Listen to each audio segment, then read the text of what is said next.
they're getting they're getting the codes on the cases. They're getting like those over 200 data fields. I think once you start taking all this data that's being collected, and if they all start sharing it, and there's more access to data, I think there's going to be a lot of analysis run on that data.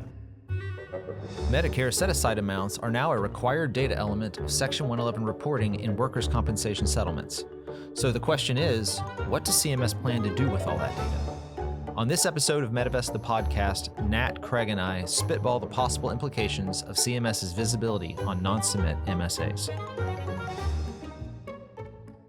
Today we are talking about MSAs and Section 111, which I don't think is something that folks typically think of going together, right? Section 111 is not so much a post-settlement consideration. It's a completely different tool, but they interact in a very specific way that impacts a lot of people. So I think a good place to start with this, and I'll start with you, Natt, on this, is Section 111 is obviously the answer, but how does Medicare find out about settlements for those who may not be familiar with the process?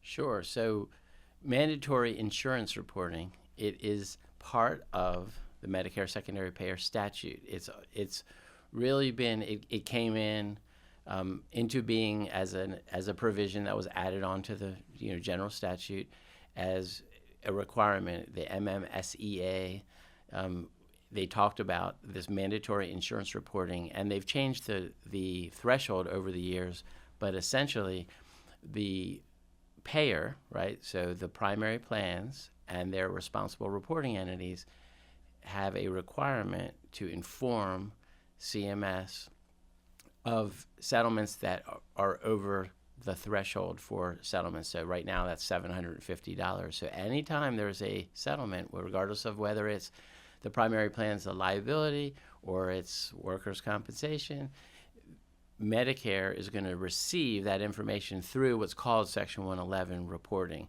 right? And that just because it was enacted under the public law, Section 111, but it's under paragraph 8 under the Medicare secondary payer statute.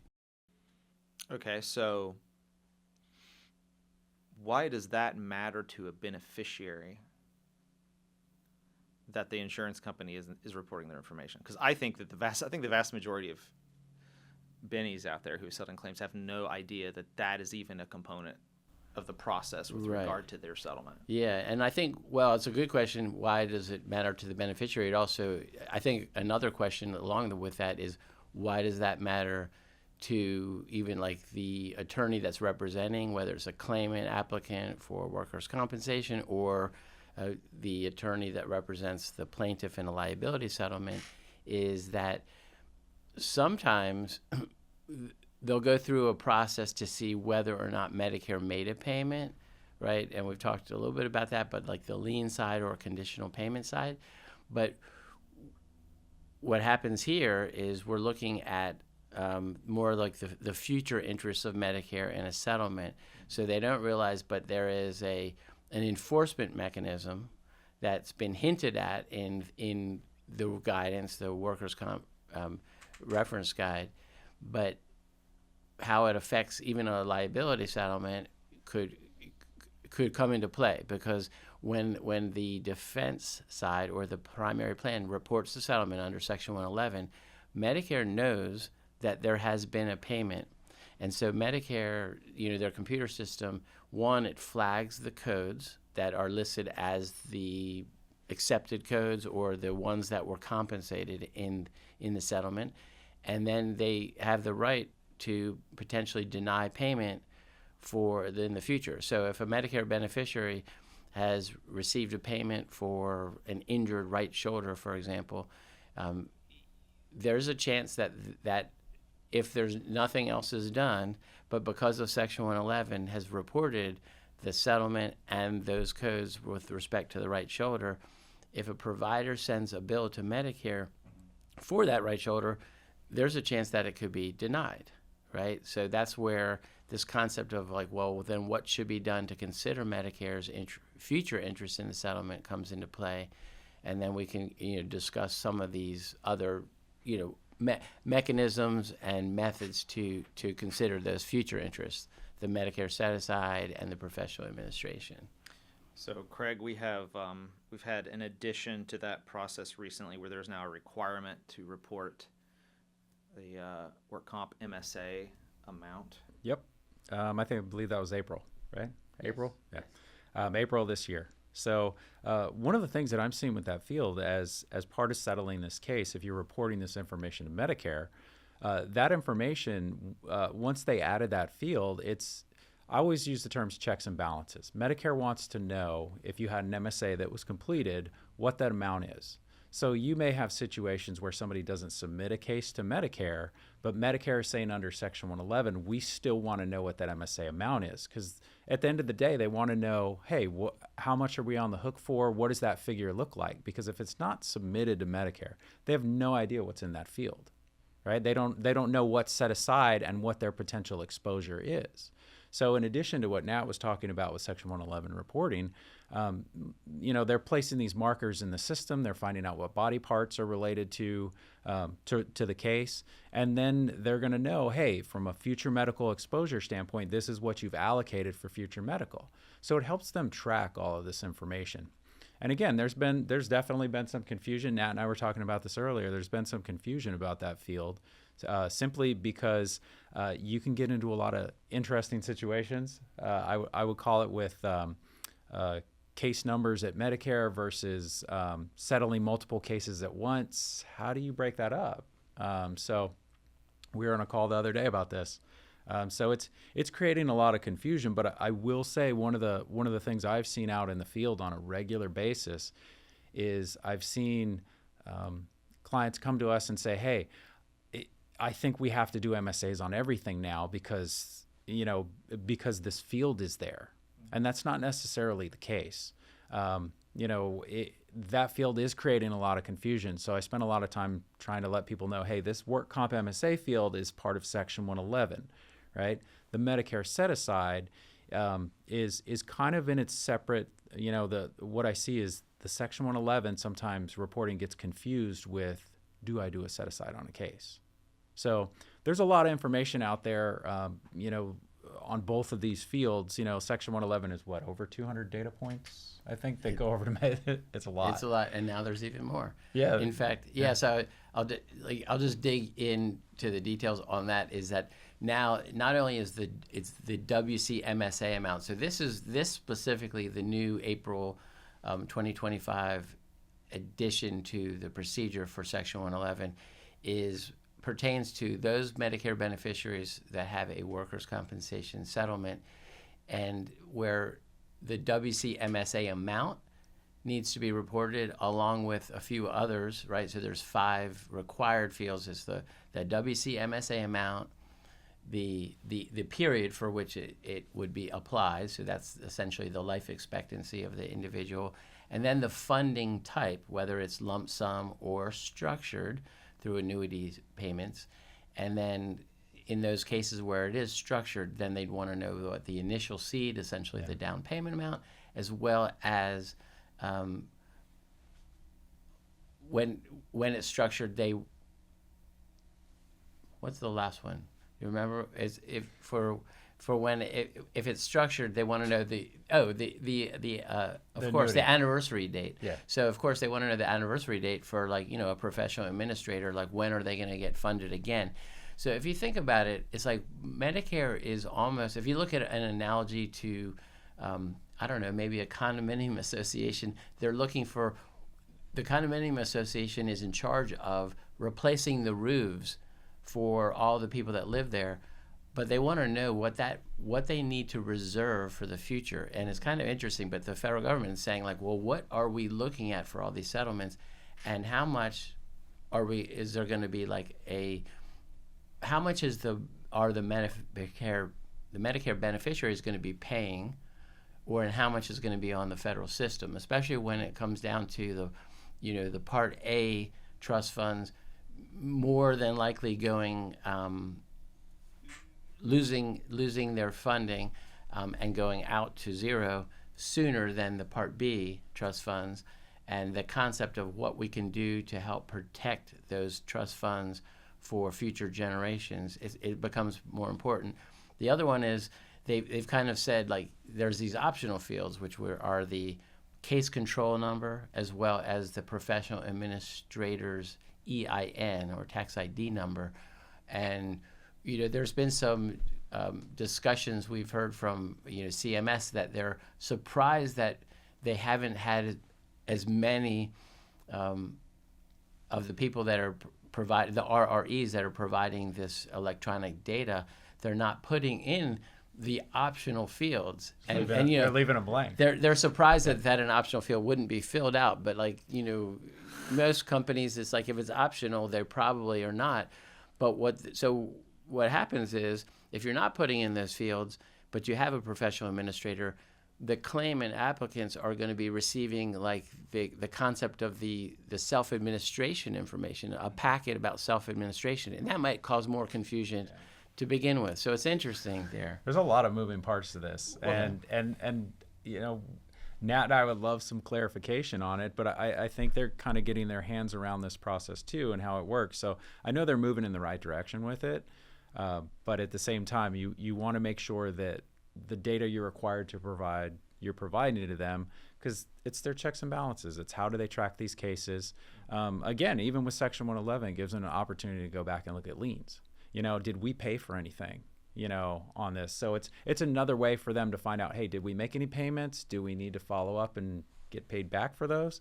And then from a future medical standpoint, they want to make sure that money is being set aside and that Medicare's interests are protected if it meets certain criteria. So Section 111 is the starting point for them. I brought this up, I bring this up all the time when it comes to Section 111 too, is for the longest time, Medicare would expect you to let them know when you're settling a case for a Medicare beneficiary, right? And nobody was really doing that. So then they said, hey, we're going to come up with this process. We're going to make this required. And now you're going to be required to tell us about these cases. So for the longest time, I used to hear this a lot back in the day, the good old days, you settle your case, and if somebody is on Medicare, you just go use your Medicare card for treatment. And because of the statute from 1980, you're not really supposed to do that. So it's taken them a long time to kind of get here, but this is kind of the culmination of, how do we put this together? How do we look at these cases, and how do we enforce it? I'm going to go back to the point you were making earlier about some confusion around do I have to do an MSA because they're asking for that information on the Section 111 reporting. In other words, it's kind of inferring, or people are thinking that it's inferring that they're making the assumption they need to do an MSA. That field is there. That field is there, therefore I need to, and it is mandatory insurer reporting, but there's nothing mandatory about an MSA. Right. There's nothing mandatory about CMS submission. But if you think about it, it is a considerable amount of data that they would be receiving at this point, because if you think about the submission process, there are thresholds for the submissions, right? They don't want to see every MSA, or at least they didn't want to review every MSA or have their contractor review it. Now, I don't know what the statistics are. I have to go back and look at the number of MSAs that get reviewed. We get that data every year from them. You can see the counter hire figures, but there's probably a considerable amount of MSAs that get projected using whatever methodology the market decides it wants to use today. And aren't getting reported. And that are not submitted. They're not getting submitted at all. And reviewed. Yeah. And so that, to be clear, it's no requirement to do an MSA. Of course, if you do decide to submit, you have to follow their process for the submission. But if you do one at all, it seems these days, you need to let them know what the amount is. What's going on. And I think that raises... Go ahead. Well, I just want to point out something there. It is important to understand that while they are different processes, that submission process, which goes through the WCMSAP, right, the portal for the submissions, if there's an amount that's being projected and proposed, and while it's pending and waiting for either hopefully an acceptance of that amount and an approval at that amount versus a counter hire, there's also the reporting that's happening through Section 111. So the consistency of that could be right, or let's say the discrepancies associated with those could present a challenge. Let's just say that.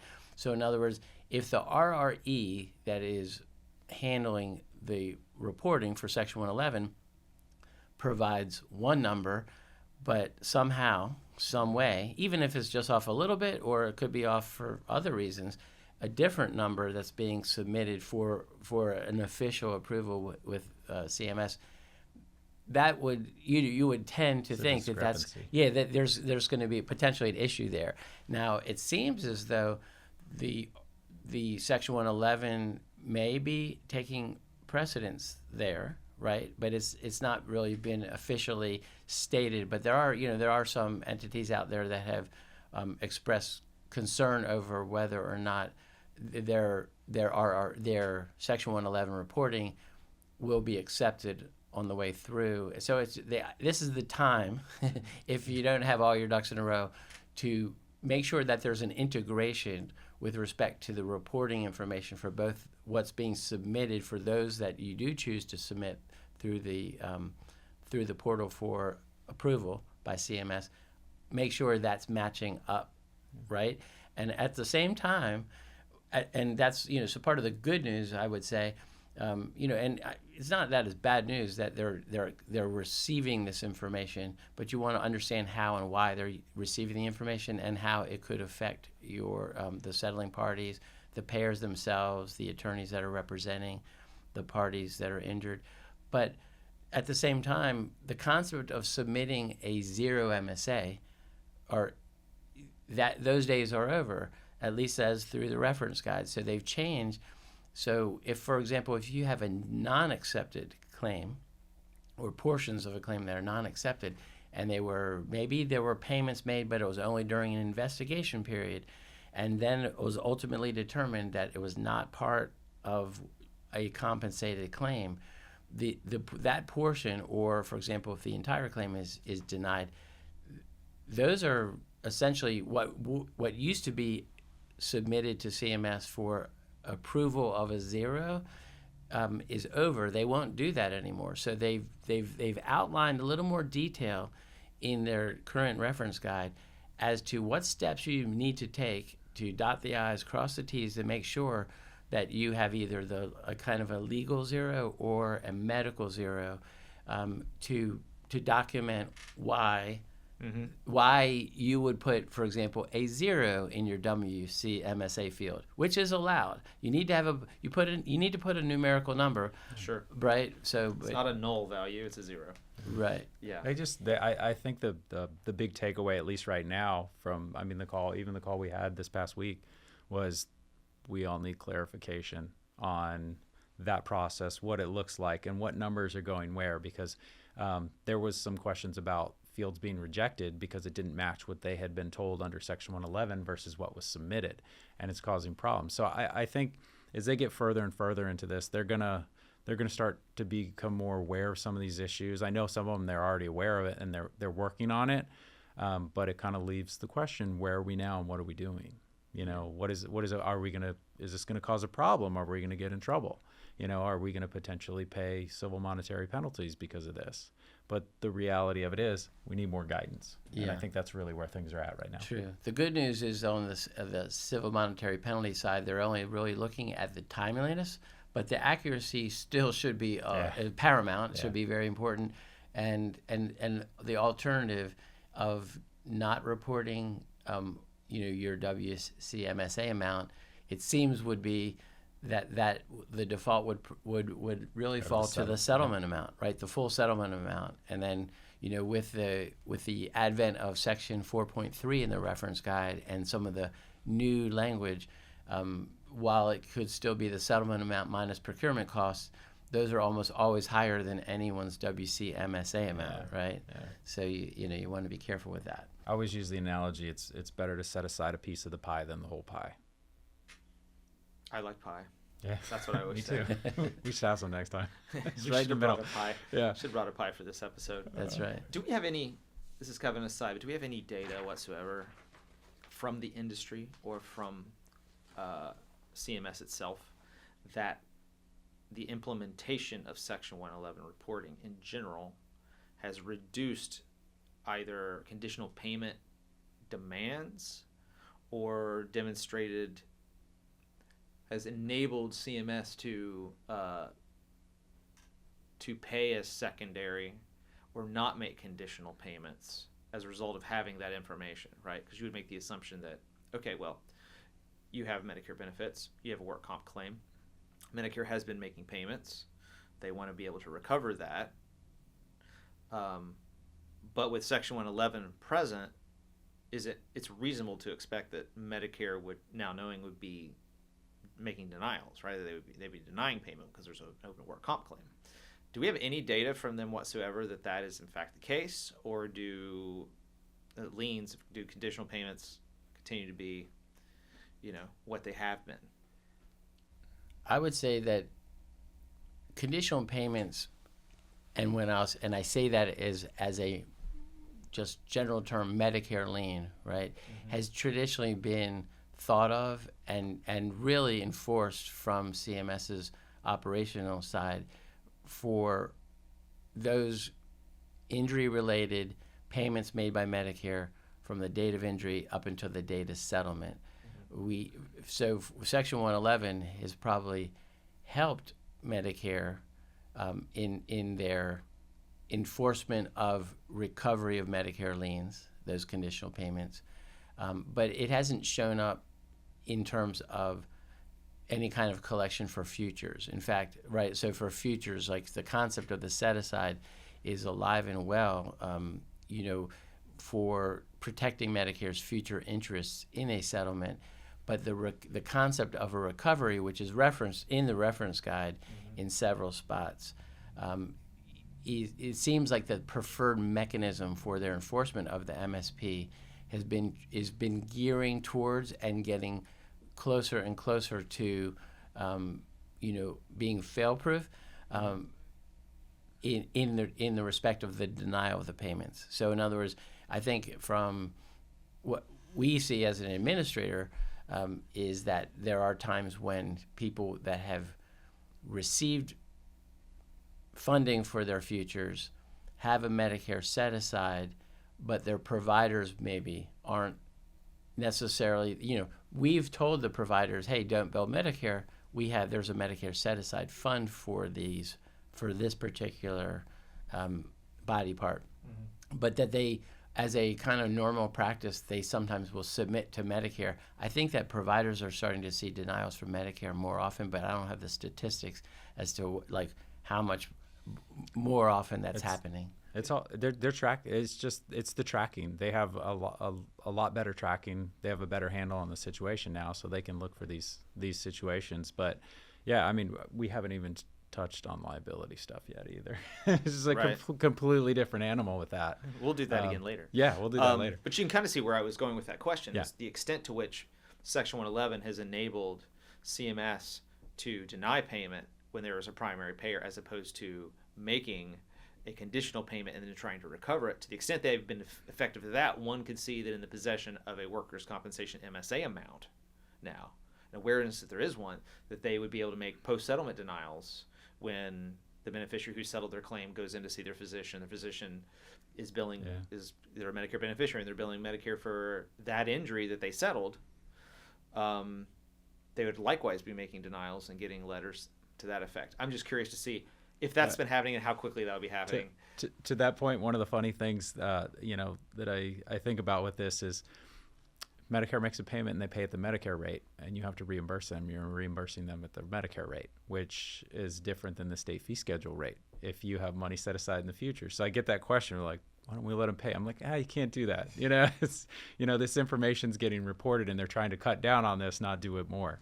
Right. But that's a natural question, like, the Medicare rate's pretty good. Yeah, and in the coordination of benefits process, and sometimes it may not be. It's a little counterintuitive, because if a provider bills Medicare post settlement, and then Medicare pays mistakenly, so it creates a future conditional payment, and then they find out, in other words, the flag didn't work. They didn't do the denial, right? Because it's not a perfect system. So there are times when this happens, and then, but for example, if we're holding funds that are MSA funds for that specific condition, what would be nice, I think it really would be, is if there was a an integration with their computer system, and then for example, Medivest could just pay that, right? And ideally, the provider would bill Medivest. Medivest would pay the provider. That would be the end of it. But if the provider bills Medicare, Medicare pays. When they want reimbursement, right? So the first thing they're doing is they're sending out a letter. Then what's going to happen is there's going to be a reversal of a payment back to the provider, and then there's going to be a payment. So it makes it's a more convoluted process. And in the data that's reported, if they're reporting, hey, this is going to be administered, then it's the data sharing. There needs to be, in my opinion, there needs to be more data sharing between Medicare, and we'll talk about it, I think, in a little bit, but the Medicare Advantage plans, it gets into a whole nother thing. Well, I think when you talk about the government and a bureaucracy and computer systems and the sharing of data, I don't have a high expectation that we're going to get excellence there. A lot of moving parts. Yeah. It's a big operation, but yeah, like talking about MAP plans. How does this impact MAP plans, or how do MAP plans come into play here? So just to kind of touch on this briefly with MAP plans, one of the things that I like to talk about is, you have a traditional Medicare plan or you have a Medicare Advantage plan, right? So you're typically on one or the other. So what happens is if you have an individual who's on a Medicare Advantage plan, they may jump around. They may find better rates or different coverages with different Advantage plans, which brings up this whole question of, if you're trying to investigate the liens, if it's a standard Medicare plan, you go to Medicare, they have procedures, you report the information, and they have their guidelines as far as how long to get back to you and the process. These Advantage plans don't necessarily have that same process, and you might not even know. You might be settling a case. If I'm working on a liability case, there might be multiple Medicare Advantage plans involved, and we have to find out, have they made any payments, right? So you're going to have to find out who each one of those Advantage plans is, when they've had it, and if they've made any payments, right?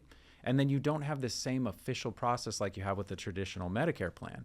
So those things can create all sorts of issues, especially on liability for those attorneys trying to track this down and do the right thing.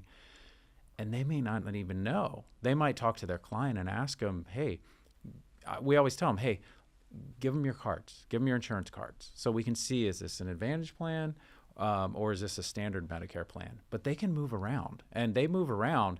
You may end up having to do some research with multiple different Advantage plans. So what's the access to data look like? And we saw the data again, but what's the access to like Section 111 data look like for a MAP plan? Is it very transparent?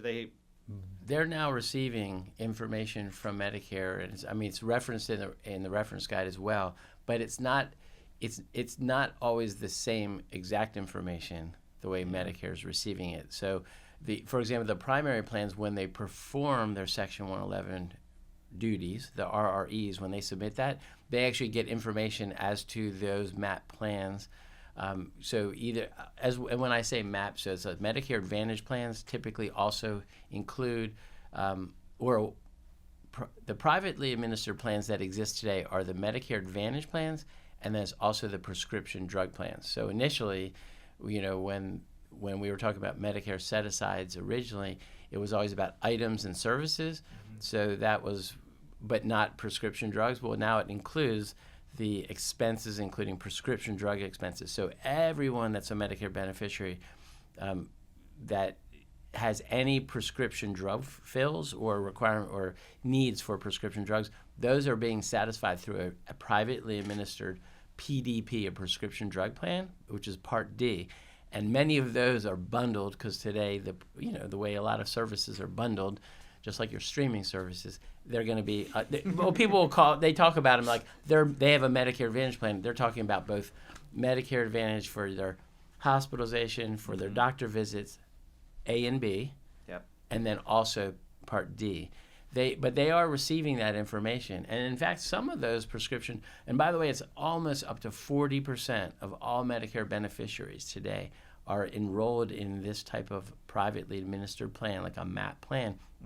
And some of them are they do not have the exact same systematic process that Medicare has, but they have similar processes, and some of them can be quite efficient and maybe even more aggressive than Medicare. Well, we can understand why, right? Because Medicare is not necessarily worried about turning a profit, right? If you're, if you're issuing policies and you're paying when you're not supposed to, you're going to try and recover that. I mean, you're going to try to be more aggressive. And many of them are using third parties. So sometimes you'll have like an internal program within a large carrier that is a health plan, and then they might have 1, 2, or 3 other subrogation agents on the outside, and then there can be a variation in terms of like the efficiency of those subrogation agents as well. But the enrollment plans or the open enrollment period occurs once a year, and you see it on TV, whether it's JJ from from Good Times. Or if it's Joe Namath. But no, what happens is they might go walking down in the supermarket. It used to be who's the actor that used to do all the I'm Wilford Brimley's popping into Wilford my mind. Brimley I'm probably wrong, but that's the guy I was thinking. And there's the a man from- mustache and the I hat. knew it. The I dude knew from it. Cocoon. And there is the guy from Star Trek. Love it. Which guy from Star? Oh, Shatner. Yes, Mr. I was Shatner. like, not Picard. Mr. Shatner. I But instantly went to Worf. the problem is some of us forgot what we ate for lunch, right? Yeah. So somebody might have forgotten that they enrolled in a new plan. Yeah, and so if you without a doubt. but if you have a plan if you have a claim that is running more than 1 year, you really want to get the copy of that front and back of the cards, all the cards that they have, and just ask and ask again, because that's the best way for a third party that's going to help with lien resolution, and the adjusters that are doing it on the carrier side. They really need to know who was paying. When we're talking about this too, one of the things I think that is something to be conscious of, and I've seen this happen on cases that we worked on where we're working on a lien with the CRC. We go through it and we identify things that are unrelated. I mean, this happens all the time. There's things that are not related to the case. We get those removed. The lien gets paid for those items that are related. The case settles, and then the BCRC is stepping in and taking those things that were unrelated and that were removed and throwing them back onto the lien, and then following up with the individual post-settlement for those same things, even though it's been clarified on the CRC side. So Natt kind of has a little smile on his face, but it does happen. It happens, and it's something to be conscious of. That's right. That's why it's really important also to provide the settlement details.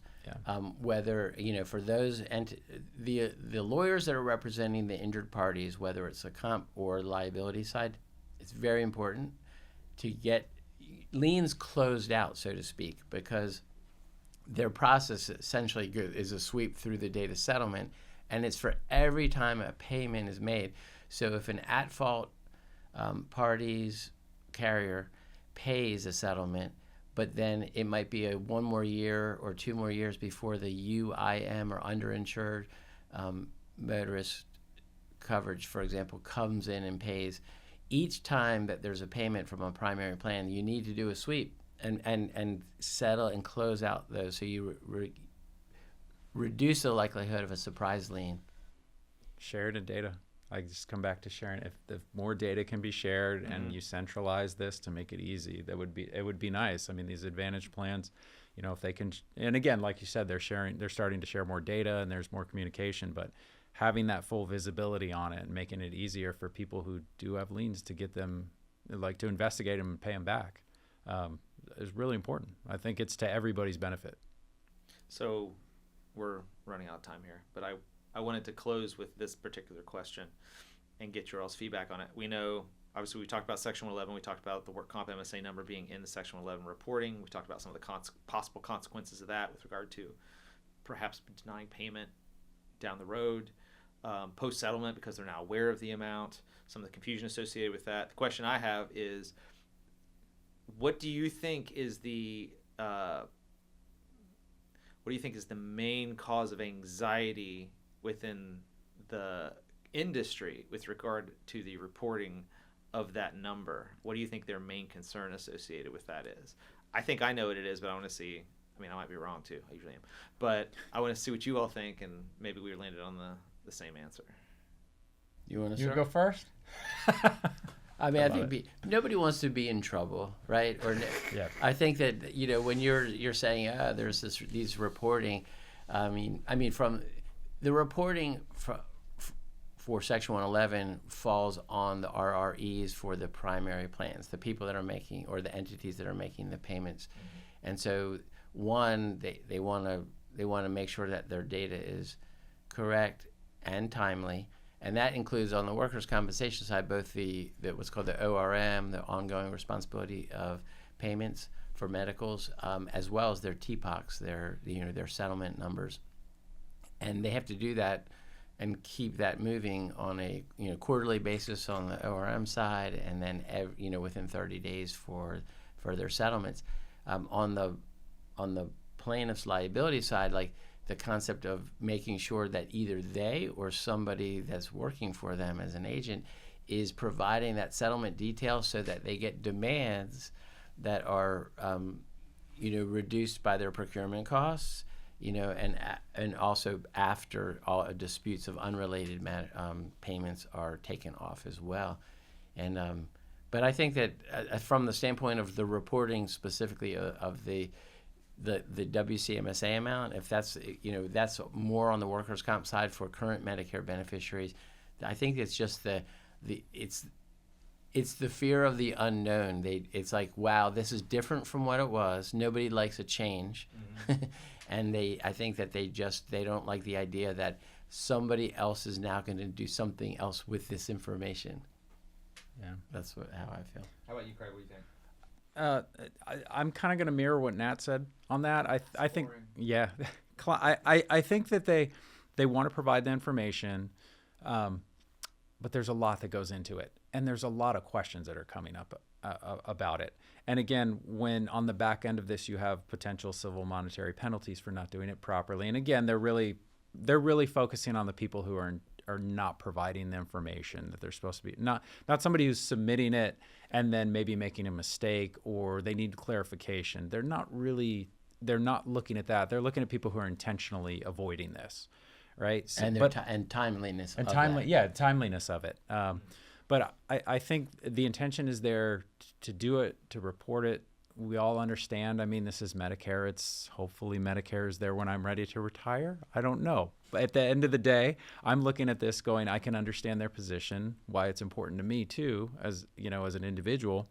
But I think, to me, the big more clarification. I keep saying the same thing. They want more clarification. They want to do this. They understand they have to do it. We can see the consequences of not doing it, all the problems it can cause. But again, when you have multiple case numbers, that need to be reported, and you have one MSA that encompasses everything, what do we do with that field? If I put the wrong number in there, am I going to be in trouble if there's no guidance on it? I think, to me, that's what I see with RREs when it comes to that. They're worried about reporting the information incorrectly and then being penalized for it. Okay, so neither of you went where I went, where I was going to go. Where were you going? So this is my conspiracy theory. Ooh, all right, we're going to end on this. This is my conspiracy theory. I wonder, I'm sure it's probably been in the works much longer. Excuse me, is part of the conspiracy theory that there are 3 microphones? No. Okay. Oh, sorry.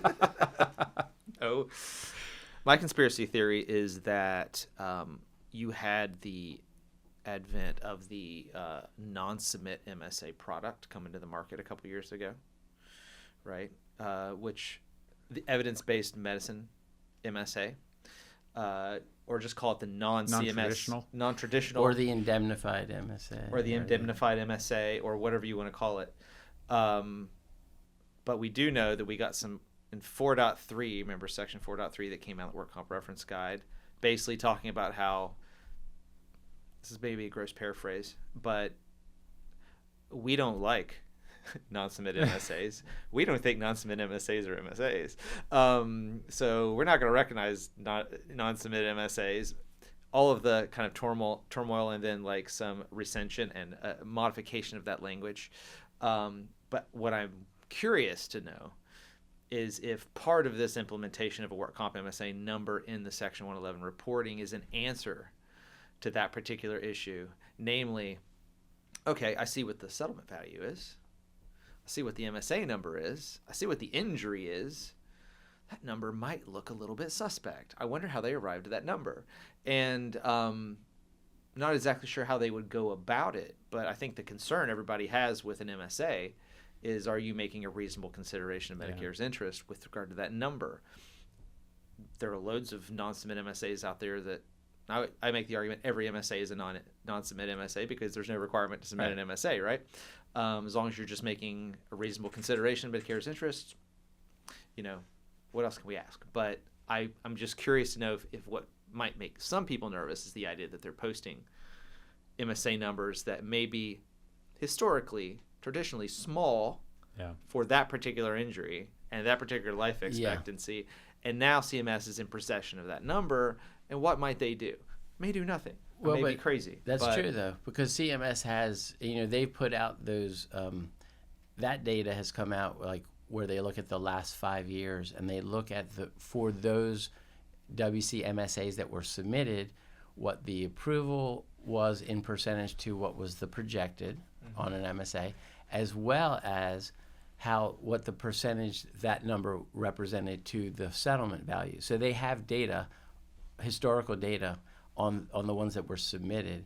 So then now they will be able to reverse engineer the concept of what the WCMSA amount that's being reported in this field versus a settlement. Absolutely. I mean, it's an interesting area with the companies out there, the data analytics, I don't know, the Palantirs of the world, the AI type of analytics entities that are out there.